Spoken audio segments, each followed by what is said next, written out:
Which mammal is known to lay eggs? Platypus. The platypus is one of only 5 species of monotremes, mammals that lay eggs. Which animal is known for its black and white stripes? Zebra. Each zebra's stripe pattern is as unique as human fingerprints. Which animal is the primary source of ivory?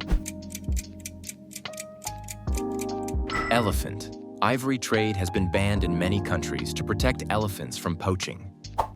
Which animal can regrow lost limbs? Starfish. A starfish can regenerate an entire limb in a few months. What is the slowest animal in the world? Sloth. Sloths move so slowly that algae can grow on their fur. Thanks for playing the ultimate animal quiz.